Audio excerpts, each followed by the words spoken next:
ಬಾಯ್ ನ್ಯೂಸ್ಗೆ ಸ್ವಾಗತ.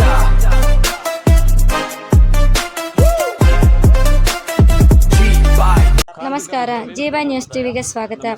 Doctor B R. Ambedkar ಅವರ ಪುತ್ಥಳಿ ನಿರ್ಮಾಣಕ್ಕೆ ವಿರೋಧ ವ್ಯಕ್ತವಾಗಿ ಅತ್ಯಂತ ವಿಷಾದನೀಯ. ಶ್ರೀಕಾಂತ್ ರಾವಣ್. ಕೋಲಾರ ಜಿಲ್ಲೆ ವೇಮಗಲ್ ಹೋಬಳಿ ಉಲ್ಲಂಕಲ್ಲು ಗ್ರಾಮದಲ್ಲಿ ಡಾಕ್ಟರ್ ಬಿ.ಆರ್. ಅಂಬೇಡ್ಕರ್ ಅವರ ಪುತ್ಥಳಿ ನಿರ್ಮಾಣಕ್ಕೆ ವಿರೋಧ ವ್ಯಕ್ತವಾಗಿ ಅತ್ಯಂತ ವಿಷಾದನೀಯ. ಸಂವಿಧಾನದ ಶಿಲ್ಪಿ ಭಾರತ ರತ್ನ ಡಾಕ್ಟರ್ ಬಿ.ಆರ್. ಅಂಬೇಡ್ಕರ್ ಅವರ ಪುತ್ಥಳಿ ನಿರ್ಮಾಣಕ್ಕೆ ಗ್ರಾಮದ ಕೆಲವು ಸವರ್ಣೀಯರು ವಿರೋಧ ವ್ಯಕ್ತಪಡಿಸುವ ಹಿನ್ನೆಲೆಯಲ್ಲಿ ಭೀಮ್ ಸೇವಾ ಸಮಿತಿ ವತಿಯಿಂದ ಕೋಲಾರ ಜಿಲ್ಲಾಧಿಕಾರಿಗೂ ಮನವಿ ಸಲ್ಲಿಸಿ ತಕ್ಷಣ ಸೂಕ್ತ ಕ್ರಮ ಕೈಗೊಂಡು ಕಾನೂನು ಸುವ್ಯವಸ್ಥೆ ಕಾಪಾಡುವಂತೆ ಹಾಗೂ ಯಾವುದೇ ಅಡೆತಡೆ ಇಲ್ಲದೆ ಪುತ್ಥಳಿ ನಿರ್ಮಾಣಕ್ಕೆ ಅವಕಾಶ ಕಲ್ಪಿಸುವಂತೆ ಒತ್ತಾಯಿಸಲಾಯಿತು. ಡಾಕ್ಟರ್ ಅಂಬೇಡ್ಕರ್ ಅವರು ಯಾವುದೇ ಒಂದು ಸಮುದಾಯಕ್ಕೆ ಸೀಮಿತರಲ್ಲ. ಅವರು ಭಾರತದ ಸಂವಿಧಾನ ಶಿಲ್ಪಿ ಹಾಗೂ ಸಮಾನತೆ, ಸಾಮಾಜಿಕ ನ್ಯಾಯ ಮತ್ತು ಪ್ರಜಾಪ್ರಭುತ್ವದ ಪ್ರತೀಕ. ಅವರ ಗೌರವಕ್ಕೆ ಧಕ್ಕೆ ಉಂಟು ಮಾಡುವ ಯಾವುದೇ ನಡೆಗೆ ಸಮಾಜದ ಸಾಮರಸ್ಯ ವಿರುದ್ಧವಾಗಿದೆ. ಈ ಸಂದರ್ಭದಲ್ಲಿ ಮನವಿ ಸಲ್ಲಿಸಿದರು ಡಾಕ್ಟರ್ ಶ್ರೀಕಾಂತ್ ರಾವಣ್, ಸಂಸ್ಥಾಪಕ ರಾಜ್ಯಾಧ್ಯಕ್ಷ ಭೀಮಾ ಸೇವಾ ಸಮಿತಿ ತಂಡ ಹಾಗೂ ಗ್ರಾಮಸ್ಥರು. ಯುವ ಘಟಕ ರಾಜ್ಯಾಧ್ಯಕ್ಷರು ಗಂಗಾಧರ್ ಬಿಸಿ, ಚಾಲಕರ ಘಟಕ ಬೆಂಗಳೂರು ಗ್ರಾಮಾಂತರ ಜಿಲ್ಲಾಧ್ಯಕ್ಷರು ಮುನಿರಾಜು ಬಿಆರ್, ಆಟೋ ಘಟಕ ಬೆಂಗಳೂರು ಗ್ರಾಮಾಂತರ ಜಿಲ್ಲಾಧ್ಯಕ್ಷರು ಶ್ರೀನಾಥ್ ಸಿ, ಕಾರ್ಮಿಕ ಘಟಕ ಬೆಂಗಳೂರು ಗ್ರಾಮಾಂತರ ಜಿಲ್ಲಾಧ್ಯಕ್ಷರು ವರುಣ್ ರಾಜ್ ಚಕ್ರವರ್ತಿ, ಬೆಂಗಳೂರು ಗ್ರಾಮಾಂತರ ಅಲ್ಪಸಂಖ್ಯಾತ ಅಧ್ಯಕ್ಷರು ಸೈಯದ್ ಅಗಾ. ಈ ವಿಚಾರವಾಗಿ ಕ್ರಾಂತಿಕಾರಿ ಜೈ ಭೀಮ್, ನಮೋ ಬುದ್ಧಾಯ. ನಮ್ಮ ಹೆಸರು ಶ್ರೀಕಾಂತ್ ರಾವಣ್ ಅಂತ, ಭೀಮ್ ಸೇವಾ ಸಮಿತಿ ಸಂಘಟನೆ ಸಂಸ್ಥಾಪಕ ರಾಜ್ಯಾಧ್ಯಕ್ಷರು.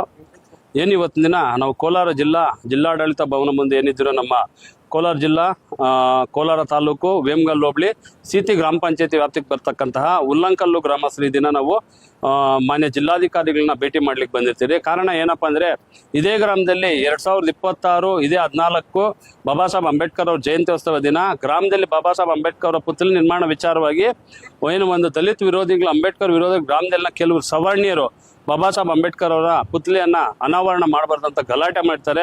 ಈ ವಿಚಾರವಾಗಿ ನಾವು ಅಲ್ಲೊಂದು ಪ್ರತಿಭಟನೆ ಮೂಲಕ ಸಂಬಂಧಪಟ್ಟ ಒಂದು ಜಿಲ್ಲಾಡಳಿತ ಗಮನ ಸೆಳೆದಿರ್ತೇವೆ. ಜಿಲ್ಲಾಡಳಿತ ಸಮ್ಮುಖದಲ್ಲಿ ಒಂದು ಜೀತಿ ಗ್ರಾಮ ಪಂಚಾಯಿತಿಯಲ್ಲಿ ಸಭೆ ನಡೆಸಿ ಶಾಂತಿ ಸಭೆ ಸಮ್ಮುಖದಲ್ಲಿ ನಮಗೊಂದು 10 ಅಡಿ ಜಾಗನ ನಿಗದಿಪಡಿಸಿರ್ತಾರೆ. ಆ ನಿಗದಿಪಡಿಸಿರ್ತಕ್ಕಂತಹ ಸ್ಥಳದಲ್ಲಿ ಏನು ಇದೇ ತಿಂಗಳು ಜುಲೈ ತಿಂಗಳಿನಲ್ಲಿ ಅಲ್ಲಿ ಬಾಬಾ ಸಾಹೇಬ್ ಅಂಬೇಡ್ಕರ್ ನಾಮಫಲಕವನ್ನು ಅಳವಡಿಸಿರ್ತಾರೆ ಗ್ರಾಮಸ್ಥರೆಲ್ಲ ಸೇರಿ.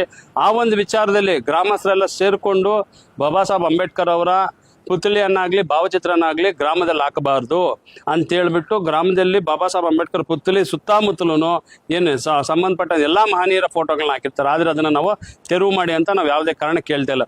ಆದರೆ ಈ ವಿಚಾರವಾಗಿ ಮನೆ ಜಿಲ್ಲಾಧಿಕಾರಿಗಳ ಗಮನಕ್ಕೆ ನಾವು ಕೊಡೋ ಸಂದರ್ಭದಲ್ಲಿ ಅಚಾನಕ್ ಆಗಿ ನಮಗೆ ಕೋಲಾರ ತಾಲೂಕು ಶಾಸಕರಾದಂತಹ ಮಾನ್ಯ ಕೊತ್ತೂರು ಮಂಜು MLA ರವರು ನಮಗೆ ಕಾಣಿಸ್ಕೊಂಡಿರ್ತಾರೆ. ಅವ್ರ ಗಮನಕ್ಕೆ ನಾವು ಕೊಡ್ತೀವಿ. ಈ ಒಂದು ಗ್ರಾಮದಲ್ಲಿ ರಾಜಕೀಯ ಪಿತೂರಿಯಿಂದ ಅಲ್ಲಿ ನಡೀತಾ ಇರತಕ್ಕಂಥ ದಲಿತರ ಮೇಲೆ ಹಲ್ಲೆ, ದೌರ್ಜನ್ಯ, ದಬ್ಬಾಳಿಕೆ, ಬಾಬಾ ಸಾಹೇಬ್ ಅಂಬೇಡ್ಕರ್ ಅವ್ರಿಗೆ ಅವಮಾನ ಆಗ್ತಿದೆ. ಇದನ್ನ ಮೊದಲು ಪ್ರಶ್ನೆ ಮಾಡಬೇಕಾಗಿರ್ತಕ್ಕಂಥದ್ದು ಈ ವ್ಯಾಪ್ತಿಗೆ ಬರ್ತಕ್ಕಂಥ MLC ಆಗಲಿ, MP ಆಗಲಿ, ಶಾಸಕರಾಗಲಿ ಮೊದಲು ಅವ್ರ ಜವಾಬ್ದಾರಿ ಆಗಿರುತ್ತೆ. ಕಾರಣ ಯಾಕಪ್ಪ ಅಂದ್ರೆ ಇದು ಮೀಸಲಾತಿ ಕ್ಷೇತ್ರ.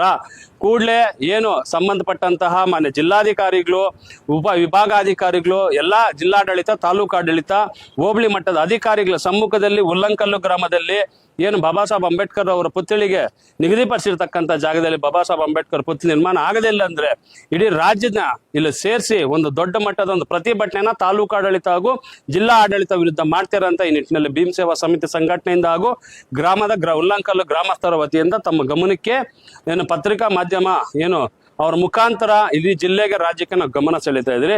ಇಷ್ಟೊಂದು ಮಾತು ಹೇಳ್ತಾ ನನ್ನ ಮಾತಿಗೆ ವಿರಾಮ ಹೇಳ್ತಾ, ಜೈ ಭೀಮ್, ಜೈ ಸಂವಿಧಾನ್, ಜೈ ಪ್ರಬುದ್ಧ ಭಾರತ್, ಜೈ ಜೈ ಜೈ ಜೈ ಜೈ ಭೀಮ್.